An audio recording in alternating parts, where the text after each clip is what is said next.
Hello, hello, hello, ladies and gentlemen. This is Dr. Mary Payton with All About STEM Radio.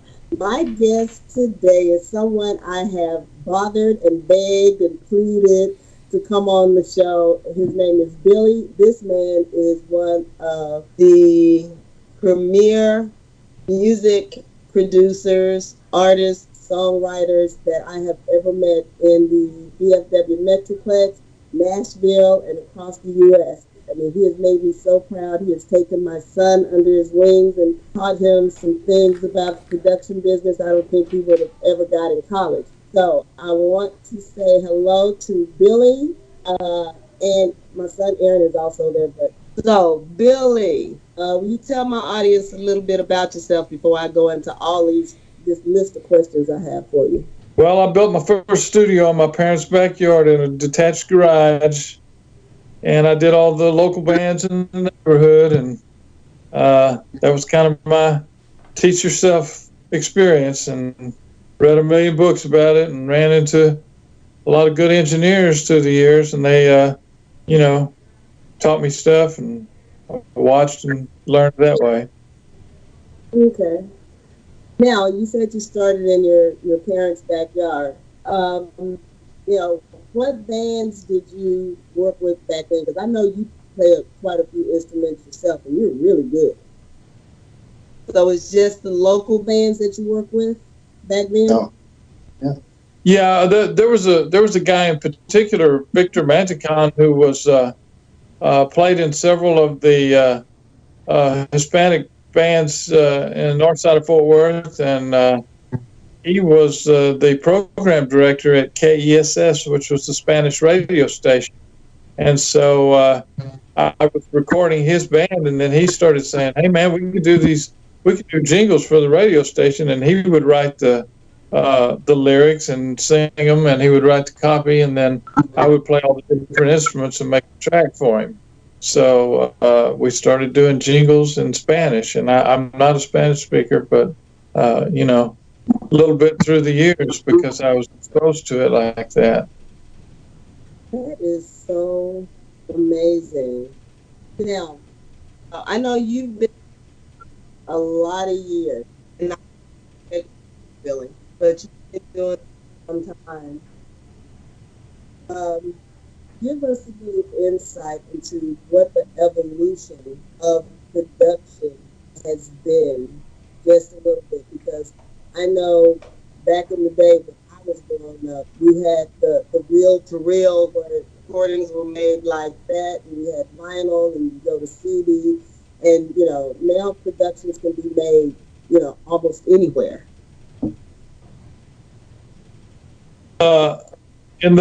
In the days of the backyard studio, I had an 8-track, and I don't mean an 8-track cartridge, I mean an 8-track reel-to-reel. And we did, we did multi-track. So, I mean, Sgt. Pepper by the Beatles was a 4-track. We were 8-track. I think like the Stax records and R&B records of the 60s were made on 8-track. We did that. We did jingles. We did gospel groups. I did bluegrass bands. I did some local rock bands that were playing, Dallas Fort Worth area. And I would play whatever instruments I needed to build the tracks for the jingles. So I did guitar and piano and bass and drums. As drum machines came in, I started being a programmer and doing drum machines, and that's kind of, as the technology shifted, you would build a track with drum machines and synthesizers and maybe put a little guitar in there, but didn't need to have real instruments as much. So that kind of evolved that way. Is that what you're talking about? Oh, yeah. Mm-hmm. Because, I mean, you look at it this way, you remember the days of the big bands like Earth, Wind, and Fire and War and all of those. You had to have all of those instruments. Now, you can, as you say, you can use synthesizers and stuff like that to make various instruments. So there has been a huge evolution in the recording industry and how people can do it and perform and not have to have so much to get a song developed and designed.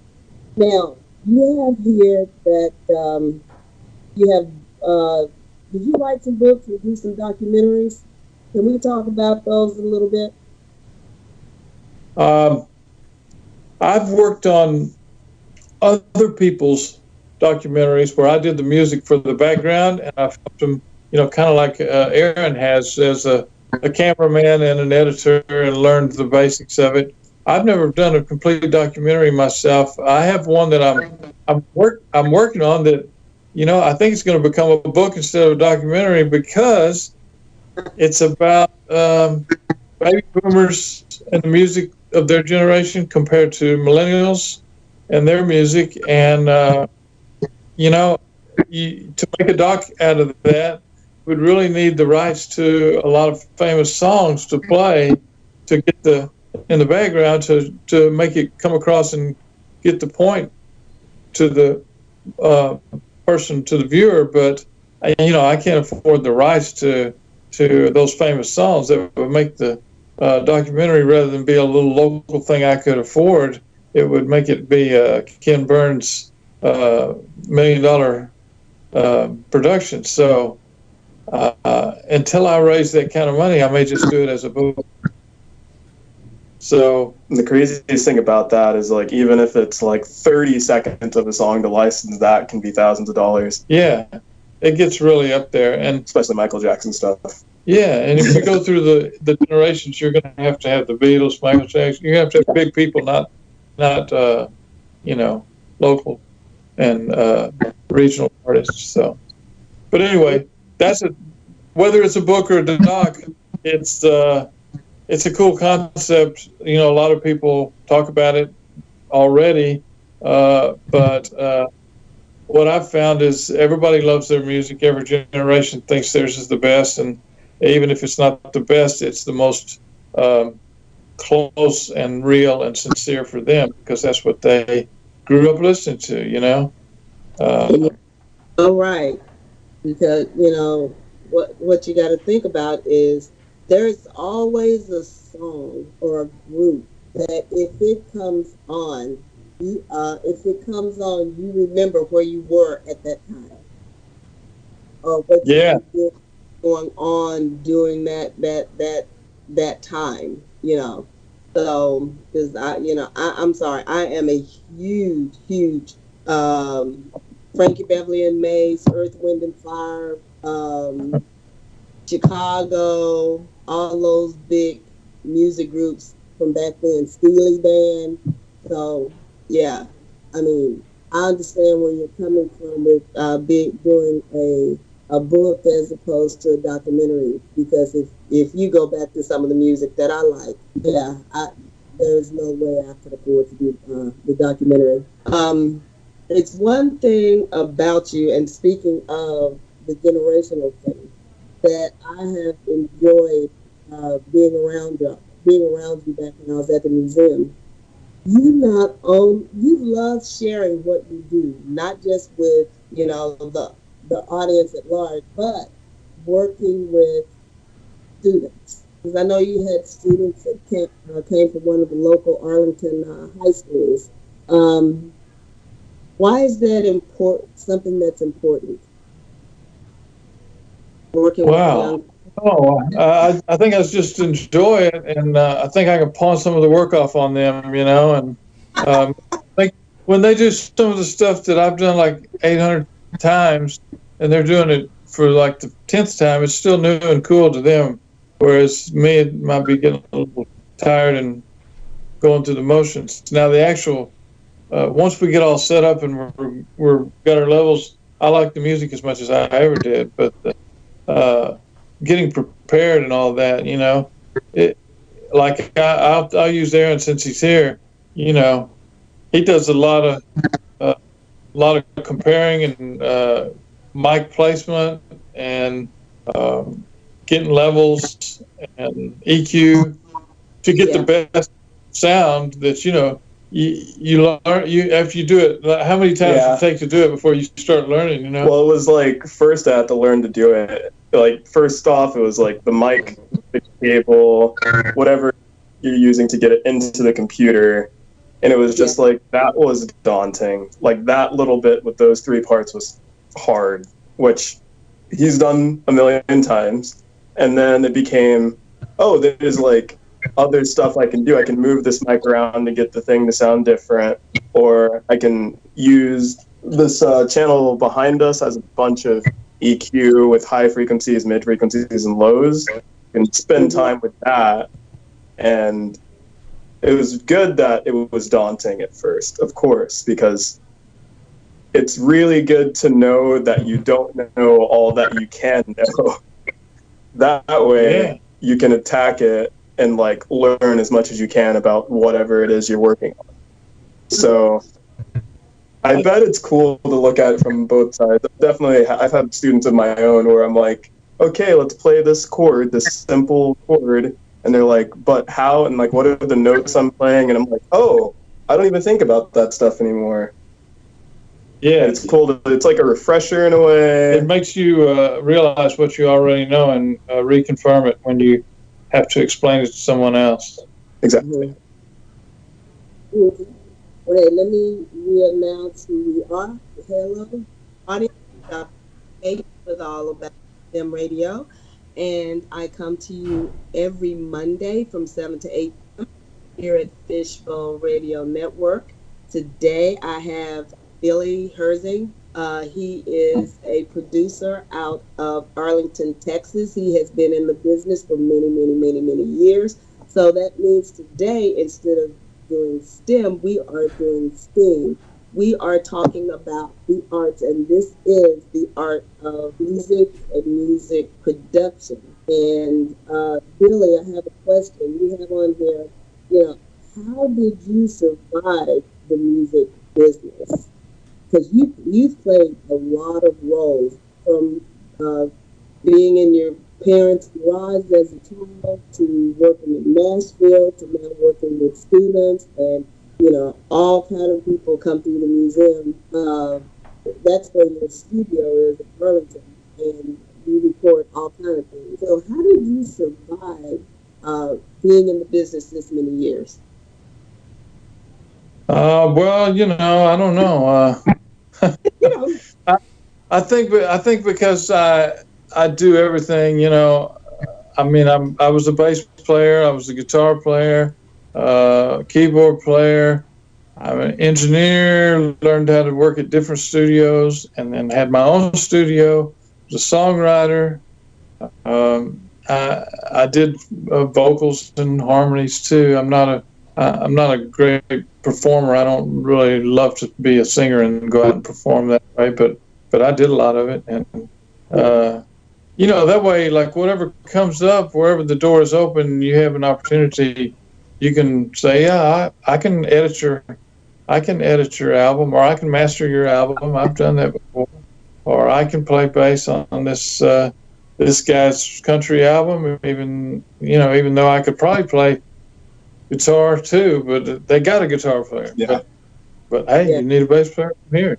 So you do whatever you need to survive. And songwriting is songwriting and production is where everybody wants to be. It's like the director of a film. I'll produce this. I'll produce your album, and or I'll write the songs.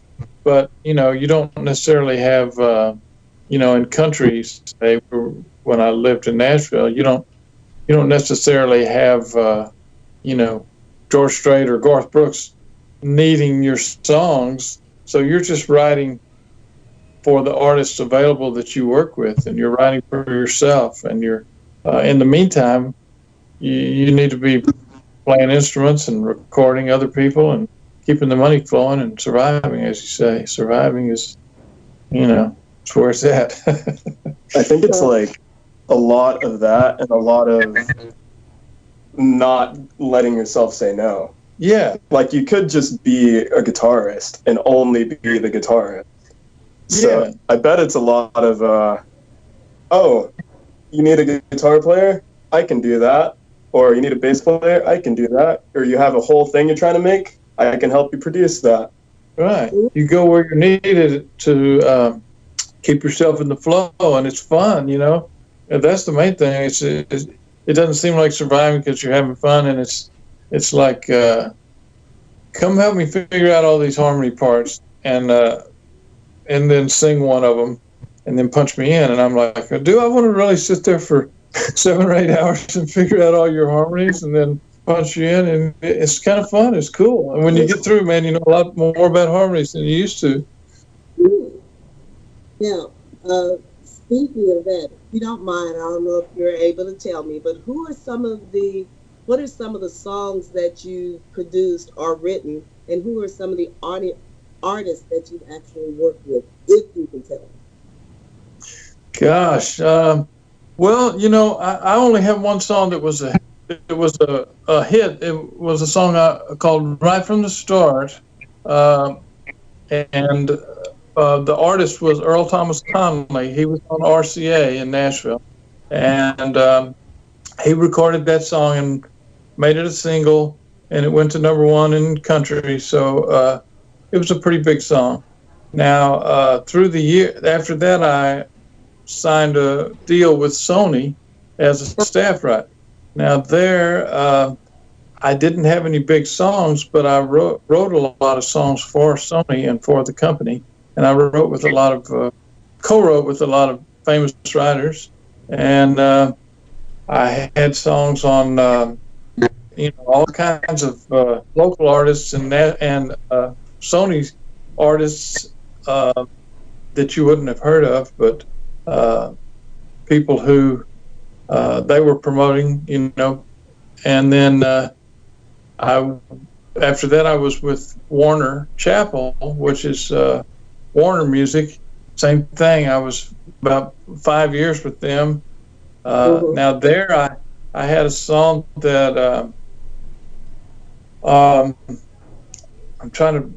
not going to say their names because I can't remember the exact spelling and pronunciation of their names, but it's 2 writers came into my studio to do some of their songs, and I produced their demo of the song called "Good Things Are Happening," and that was used for the theme song of Good Morning America. And they called it first and said, we're going to go re-record this song because we like it and we want it to be our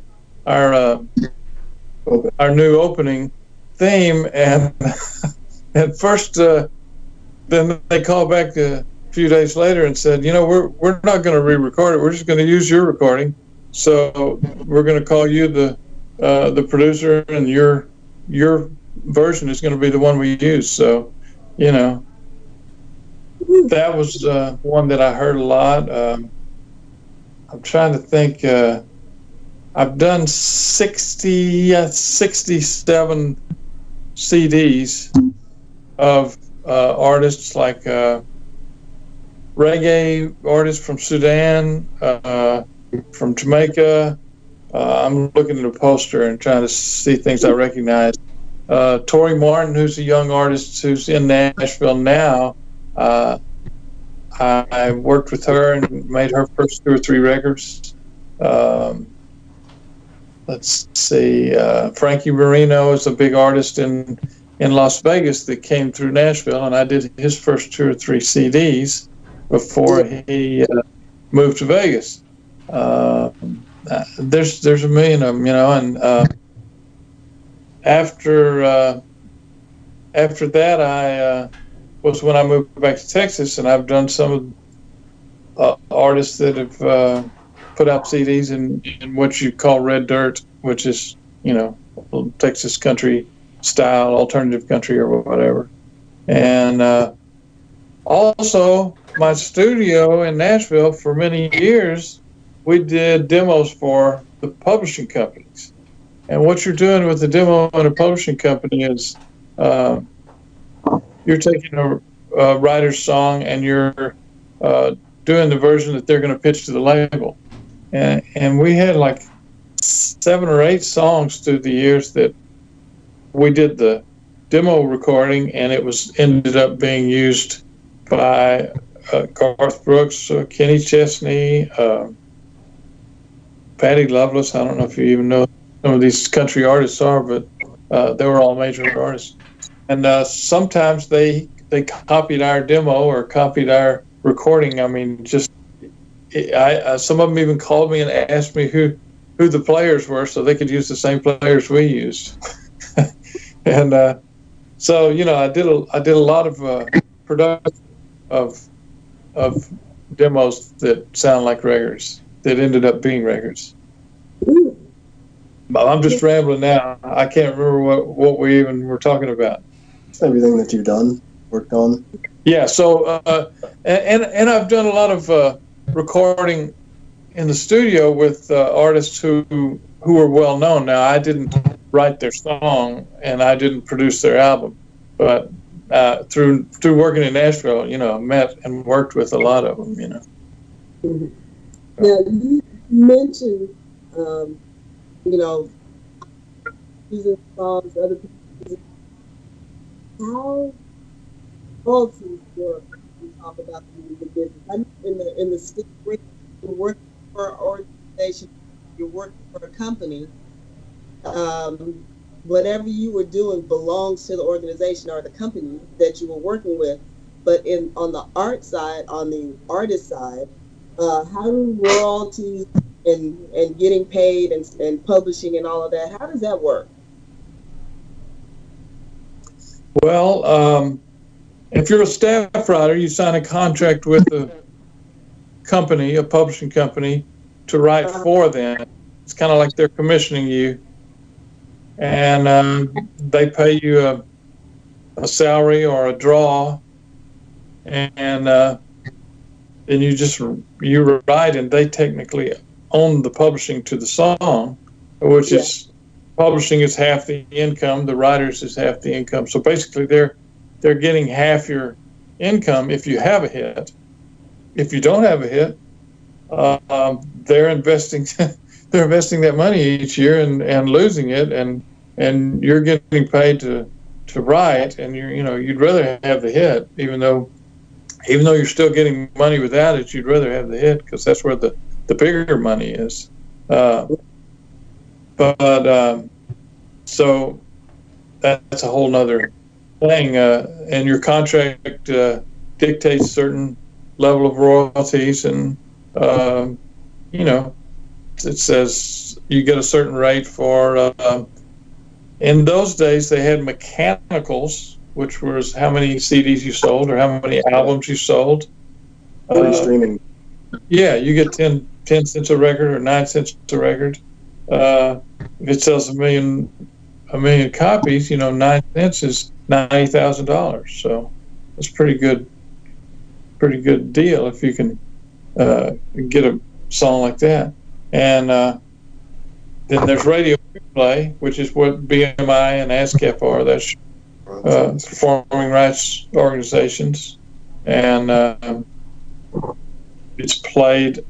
And like you take a song that's played on the radio even today on traditional radio, like in your car, a hit can generate, $200,000 or $300,000 to $1 million if it's a big enough song, and the writer gets that money, and splits it with the publisher.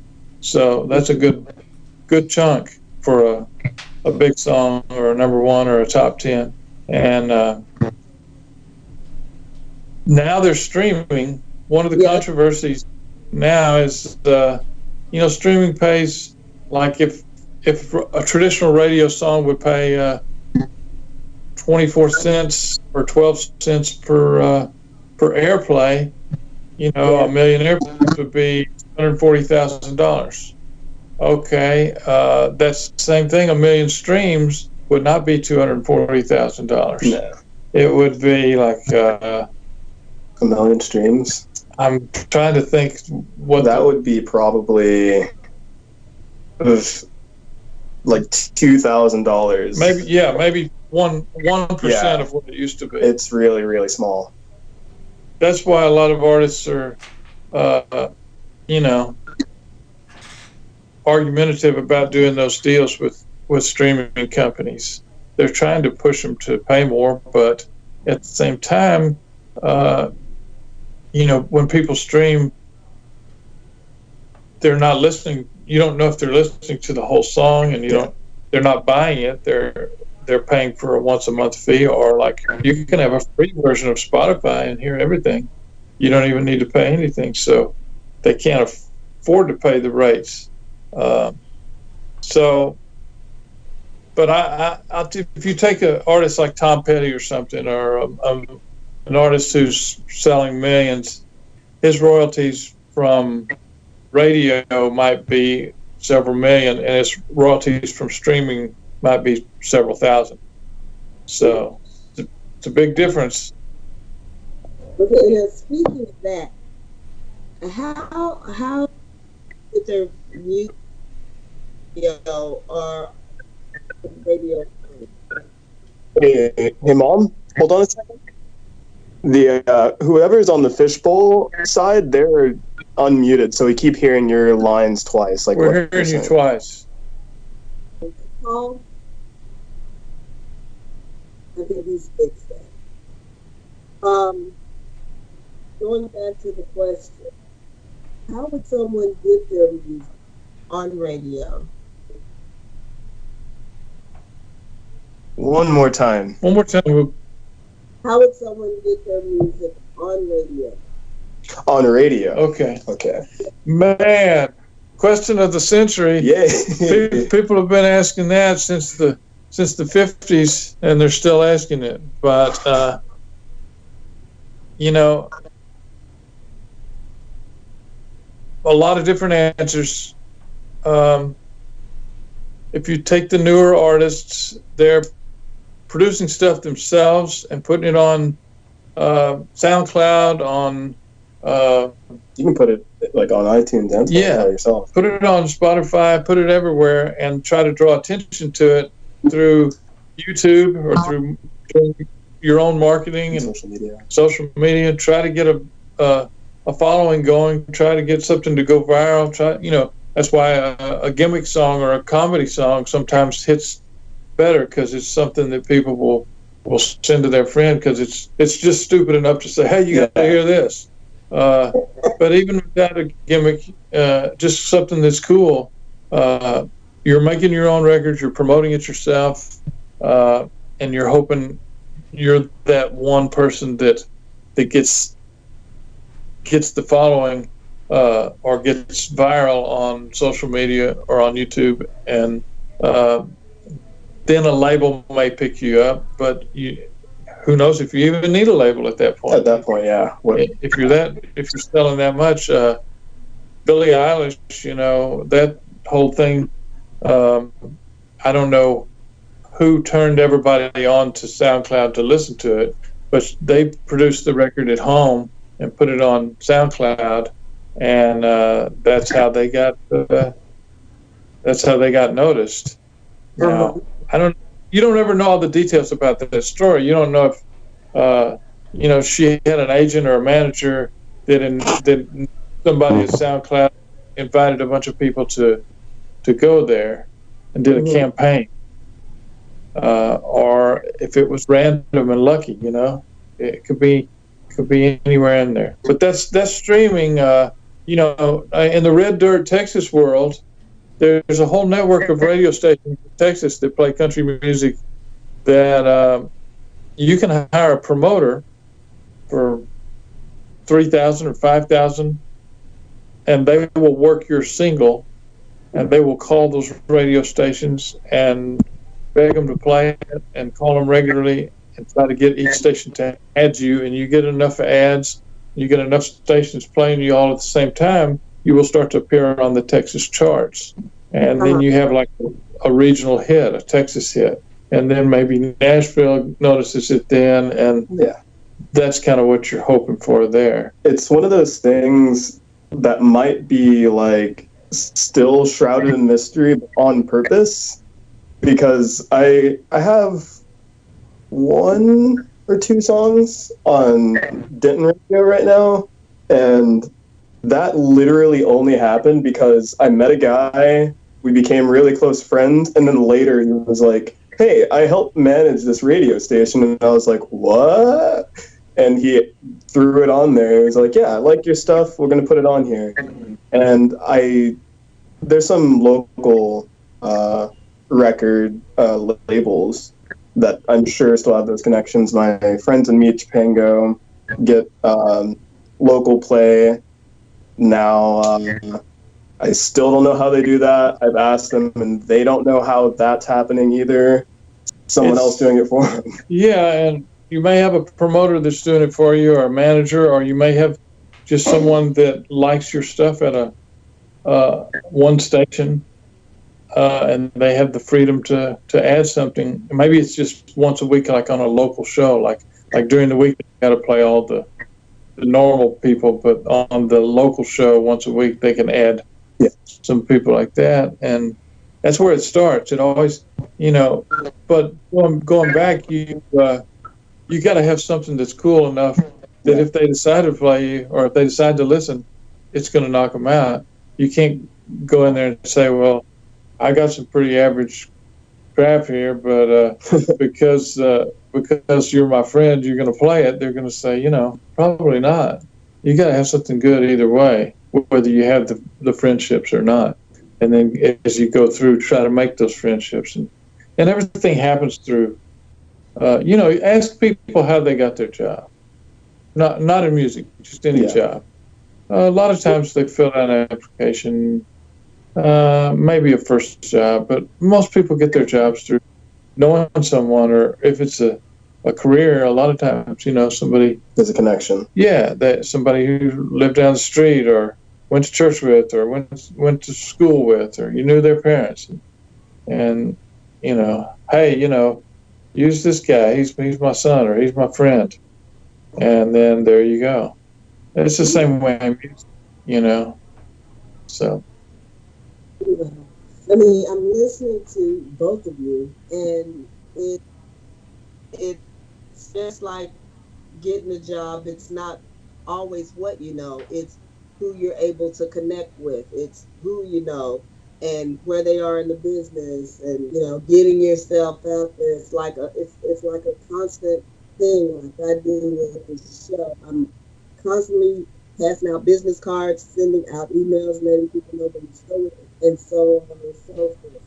But before we go any further, Bill, will you let my audience know, one, what is your social media information? Do you have a website or webpage? I know that some of his music is on that website, and Billy, you awesome. Is that all that music that you wrote or worked with somebody on? That music is really nice.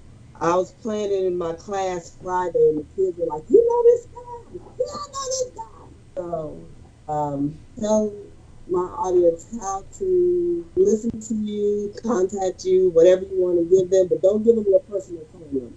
A lot of people want to do that. So, how do they contact you or follow you, Billy? I'm at the Arlington Art Museum, Main Street in Arlington. My website is Zig Productions. Zig is my nickname, ZIG, and it's zigproductions.com. If anybody wants to go there and just they can hear stuff that I've done through the years, and they can find my cell number and address and all that. Y'all, that big production. I've gone there, and I'm going to tell y'all something. Billy has some awesome music there. Now, Billy, because we're talking the STEAM side, talking the art side, and you've worked with a lot of people. If there's a young person wanting to do something like this or get into the business, I meet kids all the time. What do you want to do when you grow up? Well, I want to be a rapper. Okay, really? When's the last time you rapped somewhere? Then I hear some of your music. Well, I'm just thinking about it. What kind of information would you want to give to a young person out there that is thinking of going into the arts, going into music, and so on and so forth? Tips for the new musician. Oh, well, you got to really like it. You got to really love it, Yeah. because if you're just wanting a quick fix, quick money and quick fame and fortune, you're probably going to be disappointed. You got to do it because you really like music. You like to play. You're going to go out and play Friday or Saturday night at 9 o'clock or 10 o'clock, play till 1 or 2 in the morning, and then load all that stuff up. And do you feel like doing that and doing it over and over year after year? And or studying? Do you put a lot of time into what you do because you love it?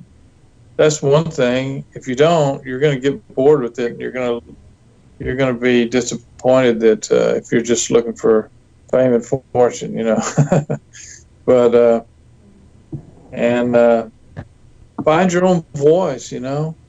Compare yourself to the best and or the people you admire. If you like James Taylor or Stevie Wonder or somebody, that's more my generation. But if you like some person, listen to their stuff and try to compare yourself and say, do I write as good as them? Do I sing as good as them? Do I play as good as them? Be honest with yourself. You need to put in a lot of hours and a lot of work to be as good as some of those people. And those guys also, like, a lot of those bigger guys have media and like recordings of their process, and I think learning people's processes can inform your, like, the new person's new artist process. Right. Like, how do you write a song? How do you start with the guitar and voice alone, or do you write down lyrics on a page while you're, in bed at night, and then later on go to the piano and play, or do you build a track with drum machine, a synthesizer, and then sing along to it and make the words come that way? There's a lot of ways to go about it, and you have to find what fits your skill set and what fits your heart and what turns you on and makes you feel good while you're writing it. It inspires you. I think a good thing, no matter if you're like really like have been doing it for 2 years or 20 years, or if you're like writing a record or a song, it's good to have a plan too. And things that can inform that plan are people that you look up to, or having a goal that you're reaching for. So Yeah. like I was saying a second ago, if you want to start music, think about if you want to do singing or instrumentation or production. There's like so much in the world of music, in the world of painting, in the world of art in general, that there's so many resources, be it people or the internet, that can help you learn a good process to get you from the start of what you want to make to the end of what you want to make. And I feel like a lot of people can lose faith in that because they don't have a plan. They'll work themselves into the ground because they don't know where they're going with what they're doing yet. So planning is huge, I think. That's a pragmatic viewpoint, but that's true. I like that. Good. It's trying to get from point A to point B. Yeah, that's true. Sometimes you just follow your heart. You're sincere, but you can be lost. Yeah. If you don't have a helper or a guideline or a class or a seminar or somebody who's done it before to say do X, Y, Z, and then do this. Yeah. And both of y'all are so true about that. People think, oh, I have a good voice, I can sing. They don't know the engineering is involved in developing the sound, developing the lyrics, writing the lyrics. What instruments are you going to play? Who's going to play them? Where do you get the band? Where do you get the music?